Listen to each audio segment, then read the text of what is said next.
Hi there, home educating families. Today we're going to be talking about choosing a curriculum that works for your family. Now, if you haven't done this already, I would encourage you to get a pencil and a piece of paper so that you can take notes as we talk about some of the different things that you want to consider when choosing a curriculum. Okay, so some of the basic considerations for choosing a curriculum really have to do with the structure and style of your family. Are you planning to work and homeschool your children at the same time? If so, you'll want to choose a curriculum that'll fit with that style. Will you be the only person homeschooling your children? If not, you'll want to choose a curriculum that your spouse, maybe even grandparents, can help with. Are you late in homeschooling so that your student is in middle school or high school? As you choose a curriculum, you're going to want to choose a curriculum that fits with their dreams and goals. Do they want to go to a four-year college? Are they looking at a trade or technical school, maybe an apprenticeship or joining the military? Each of these will have a different curriculum path that would be best. Maybe think about the amount of time you want to spend each day on homeschooling. Is it something where you'll homeschool till you get it done, even if it takes 8 hours? Or are you more laid back and thinking 4 or 5 hours a day homeschooling should be enough? You also will want to consider things like your travel schedule. If you're on the road a lot or you take a lot of vacations, choosing a curriculum style that will work well with your family is really important, something that'll work on the road. Do you have a large family with a number of different students at different stages? Do you have just one student, an only child that you want to educate? These are some of the considerations that you're going to want to keep in mind when you choose a homeschool curriculum. Now, in the past 10 years, we've seen an explosion of homeschooling, and this has been a great thing.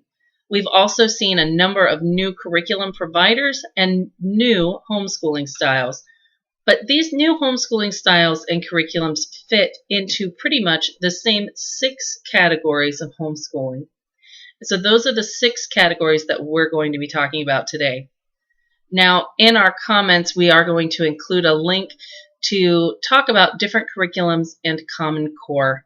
Now, you might not know anything about Common Core, but this national initiative has changed some homeschooling curriculums. Some curriculums are explicitly aligned, some are coincidentally aligned, and some are not aligned at all. And if that's important to you, you're going to want to check out that list. Okay, so the 6 styles that we're going to talk about are traditional or workbook method, classical education, the Charlotte Mason method of education, unit studies, delight-directed or unschooling, and then eclectic homeschooling. So let's jump right in. Now, keep in mind that homeschooling does not have to look like public school at home. You don't have to have a schoolroom. You don't have to have a tardy bell. These things just aren't necessary in your home. You need to do what works for your family. And if what works for your family is sitting at a desk and having workbooks or textbooks, that's great. And if that doesn't work for your family, that's okay too. Your homeschool is uniquely yours, and you need to figure out what's going to work for you and for your children and learners. The 6 styles, as we go through these, some might work for some of your students, but not all of your students. So you might need to tailor things to one student or another. That's okay. Now, let's start with the traditional method of homeschooling. This method is the workbook method, or the traditional method. In this method, you would probably purchase a curriculum, maybe a boxed curriculum set, and you would review the curriculum during the week. Then at the end of the week, you would review the information and then maybe test. The teacher is responsible for teaching the information, but the student is also responsible for learning and putting in the time to complete worksheets and homework. The next style of education that we're going to talk about is the classical style of education. Now, if you've heard the word trivium, you've probably been hanging out with a home educator that uses the classical style. The trivium is the idea that students learn in three different stages: the grammar stage, which is fourth grade and younger, the logic stage, fourth through eighth grade, and the rhetoric stage. Each of these stages has a specific goal. The grammar stage is learning facts and building a knowledge base. The logic stage is learning the why behind those facts and building on that base. And then the rhetoric stage is defending the information that you know, learning how to articulate yourself well. The next style of learning we're going to talk about is the Charlotte Mason style of learning. Now, this style of learning places a great deal of emphasis on literature and history and learning through nature and the arts. Now, if reading to your student and having them, for a younger student, maybe repeat back to you the information that they learned, or for an older student, having them prepare a report or a paper about what they learned sounds good to you, this is probably a good style of learning for you. Unit studies is the next type of learning we're going to talk about. Unit studies surround each topic with different subjects. So if your topic were wintertime, then each of your subjects would focus on wintertime. You would have math focused on winter, maybe the snow load that your roof could hold, or science focused on winter, the science of snowflakes. Your spelling words would probably have something to do with winter, and your reading and writing and history would all focus on winter time. The next type of learning we're going to talk about is delight-directed learning. Now, this doesn't mean that you don't have a curriculum if you're an unschooler or a delight-directed learner, but it does mean that the child drives the process of learning a little bit more so than in other styles. In delight-directed learning, a teacher might ask a student, "What do you want to learn about today?" And if the student replies, "I want to learn about manatees," then you would go find out everything you could about manatees. You might watch a Netflix video about manatees or look up YouTube videos. Finally, the last type of learning is eclectic learning. And if you talk to seasoned homeschoolers, most of them would describe themselves as eclectic home educators, because over the years they may have started in one of those 5 types of learning, but they've probably branched out, and so they're using what works for their family and their student. I wouldn't say that eclectic learning is the goal of homeschooling, but I would say that eclectic learning tailors an education to each child. This is the type of learning that we use in our homeschool, so I might be a little bit partial to it. Let's talk about a topic and then go through how learning about that topic might look in each of these types of learning styles. Let's start with the ocean. Now, let's say that you're a traditional or workbook method homeschooler and you're learning about the ocean. What does this look like? Well, you probably have some books about the ocean. Now, you're going to do math the same way you normally do. It's not going to tie into the ocean, but science might be about the ocean. Your reading and writing and spelling may or may not tie into the ocean, and history probably isn't going to talk about the ocean, but science probably would be where you would talk about the ocean. You're going to learn facts about the ocean and the animals that are native to the ocean. You're going to learn about habitats for those animals. You may do a project, but at the end of the week, you're going to review that information and maybe take a quiz or write a paper about it. Now let's talk about the classical education method of learning about oceans. Again, with the classical education method, math isn't probably going to be included in learning about oceans, although some reading, writing, and spelling might have something to do with oceans. The history probably isn't going to be tied into the oceans. It might be. But it probably is your science that's looking at oceans.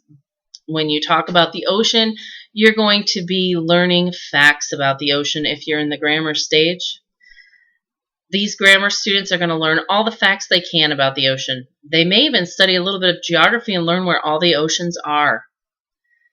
As they talk about the oceans and they compile facts about the animals and the habitats there probably isn't going to be a quiz, but there might be note cards that are recorded with facts on them. If you're in the logic stage learning about oceans, you're going to be building on those facts. Why do certain creatures live in certain habitats? Why do the ocean tides work the way that they do? These are the type of questions that students in the logic stage are encouraged to answer. And if you're in the rhetoric stage of classical learning, you have an older student and you're learning about the oceans, you're probably learning about global warming or the rising temperature of the ocean. You're going to research this and then pick a side and defend your position. You should be able to be articulate about what you believe and what you've learned about the oceans. Next, let's talk about the Charlotte Mason style of learning about the ocean. Since the ocean is a part of nature, if you live close to the ocean, you're probably going to go visit the ocean. You might walk along the beach and pick up things and study nature that you find right there on your local beach. If you don't live next to the beach, maybe you're going to read a book to a younger student about a family of sea otters that explore the ocean together. After reading the book, you're going to talk about the book with your student, and the student is going to repeat back to the parents some of the things that the family of sea otters discovered, the different habitats and things they learned about. For an older student studying the ocean, remember history and literature are critical to the Charlotte Mason type of education. So you're probably reading a biography about Christopher Columbus. You might have a timeline, and in this timeline, you're going to add events that happened in Christopher Columbus's life. As you look at the timeline, you're going to see other events that you've put in for other things that you've learned about to help you connect to history. What else was going on in the world at the time of Christopher Columbus? These are some of the questions older Charlotte Mason students are going to want to answer. As you look at the autobiography of Christopher Columbus, you're going to be learning about the music, the writing, and all sorts of things about Christopher Columbus's life during that time. Now let's talk about a unit study about oceans. Now, a unit study mom probably went to the store last week and bought a kiddie pool and some play sand for the backyard. In fact, she probably has it set up right now to look like an ocean habitat. She may have designed seaweed and looked on Pinterest for different ideas about how to make coral. She maybe got some fish. And as you look at her ocean habitat, her students are going to go in the backyard and they're going to learn about oceans with hands-on learning. When it comes time to learn spelling words, all of the spelling words are about the ocean. They might trace spelling words in the sand for a more kinetic learning experience. Math is going to be about the ocean. Science is going to be about the ocean. History and geography is going to be about the ocean. They too are probably going to look at a globe and figure out where all the oceans are. Everything that student learns for every topic is probably going to tie into the ocean. Now let's talk about delight-directed learners learning about the ocean. The thing is, the delight-directed learner probably didn't know they were going to learn about the ocean this week. They may have suspected it since they were going on vacation to the beach, but they just didn't know for sure. When they went to the ocean and their student became inquisitive about the things they were seeing there, they were the only family that figured out where the library was in Daytona Beach. When they went to lunch and they were talking to some people at the next table, they discovered that they were deep sea divers and learned all about deep sea diving in the ocean. During the week, their student learned to identify 16 different types of seaweed located in Daytona Beach and can tell you all about it. Delight-directed learning is learning through living and playing. Finally, the eclectic learner may use a little bit of each of these things. Maybe they have some traditional workbooks for science that they're going to learn about oceans from. They might design a little bit of a unit study, pull in some of those spelling words. Maybe they're going to read some literature and classic history about ocean travel and pirates. They're going to figure out what's going to work best for their student and tailor that around their student's learning style. That wraps up the first part of our video about choosing a learning style and the different types of learning and curriculum styles that are out there. In the second part of our video, we're going to talk about how to figure out which of these styles will work best for your family. So stick with us, and if you don't have a pencil and paper, you need to get one now because we're going to have a little bit of a quiz.